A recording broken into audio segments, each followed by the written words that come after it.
हे चला सगळ्यांनी तिकडे या. बाळांनो बघा मी एक प्लीज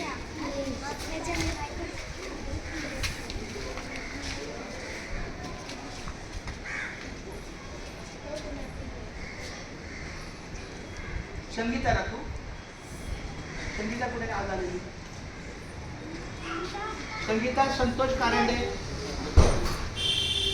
ऐका मी मराठीतच बोलणार कारण आपली शाळा मराठी आहे. तुम्ही मराठी शिकलंच पाहिजे, तुम्हाला आलीच पाहिजे आणि ती येणार. जो मुलगा पहिलीपासून आमच्या सोबत आहे तो चौथीपर्यंत चांगलाच मराठी बोलणार. तुमची घरातली भाषा हिंदी आहे, तुम्ही हिंदीत बोला. पण वर्गामध्ये हे पण सर मराठी आहेत. तिसरी चौथीचे हे सर आहेत, हे राम सर, मी चंद्रकांत पांडुरंग कारंडे सर. मी पहिली दुसरीला आहे. काही माझ्या वैयक्तिक कामासाठी मी 1 महिना रजेवर गेलो होतो, पण आता मात्र आलो. आपले वर्ग चालू झाले व्यवस्थित. पहिली दुसरीला मी आहे, तिसरी चौथीला ते आहेत. एक लक्षात घ्या, आता तुमच्या कानावर काहीतरी आवाज येतो का? काय करतात ते काहीतरी काम करतात, ते त्यांचं काम करतात. आपण आपलं काम केलं पाहिजे की नाही? आता तुम्हाला सरांनी 1 वाजल्यापासून 5:30 आता 5:25 झाले. 5:25 पर्यंत तुम्हाला चांगलं शिकवलं, अभ्यास घेतला आणि तुम्हाला बाहेर थोडं मोकळं, तुमचं अंग मोकळं व्हायला बसून बसून तुम्हाला समजा त्रास झाला असेल, कंटाळा असेल तर जरा 5-10 मिनिटं 15 मिनिटं मोकळं. याचा अर्थ तुम्ही बाहेर आल्यावर कुठेही फिरायचं, कुठेही पळायचं नाही. आपल्या शाळेत पण काम चालतं. आपल्या शाळेत पण काही काम चालू आहे, रंगकाम चालू आहे किंवा आणखी कुठल्या नळाचं काम. आता बघा ते बघा तिथं सामान दिसते का तुम्हाला? म्हणजे काहीतरी काम आहे. मग तुम्ही कामाच्या साहित्यावर चढता का? तिथं आता काहीतरी अँगलचं काम चालू आहे, त्याच्यावर चढल्यावर पडल्यावर काय होईल तुम्हाला लागणार नाही. मग तुमचे आईवडील काय म्हणतील? आमच्या मुलाकडे लक्ष कोणी दिलं मग? आमचा मुलगा कसा पडला? तर माझ्या बाळानं तुम्हाला हात जोडून विनंती आहे, तुम्ही पण हात जोडा. नीट असा हात जोडा. मी पण तुम्हाला विनंती केली की सर आम्ही मोकळ्या जागेत खेळणार, कोणत्याही वस्तूवर चढणार नाही.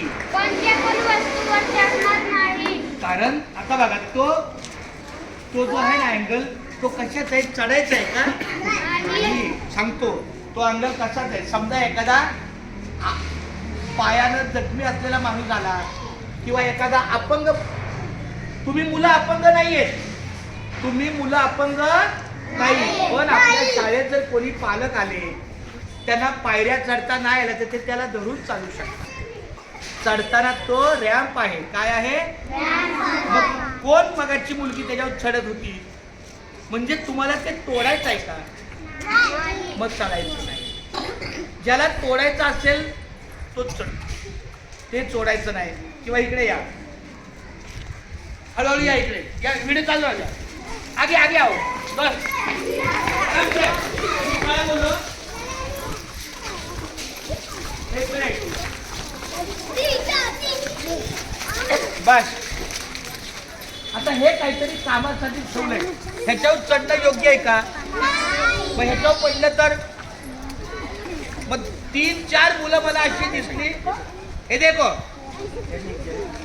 ती तोडायचं आहे का? मग त्याला कचरा हात लावताय.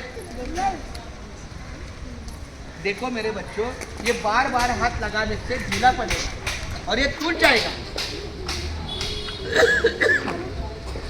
आणि इथे ना ह्याच्यावर कोणी चढायचं नाही जोपर्यंत, बोला, जोपर्यंत आपल्या शाळेत काम चालू आहे, साहित्य दिसणार, त्याचा आम्ही दुरुपयोग करणार नाही.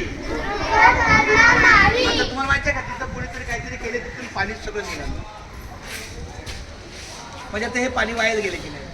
मग हे पाणी वाया गेलं म्हणजे तुम्हाला बाथरूमला पाणी कमी लागेल की नाही? मग प्यायला पाणी कमी लागेल की नाही? म्हणजे आपणच नुकसान करतो. म्हणून खेळताना थोडं थोडंसं लक्ष देऊन खेळायचं.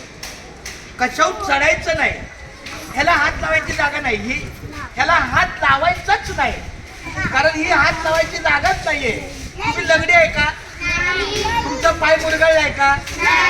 तुम्हाला चढताना त्रास होतो का? मग त्याला हात लावायचाच नाही आपण.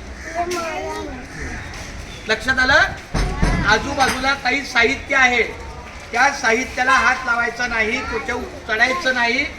हे तुम्हाला स्ट्रिक्टली वॉर्निंग आहे. हा चला आता तेवढ्याच जागेत खेळा. थँक्यू.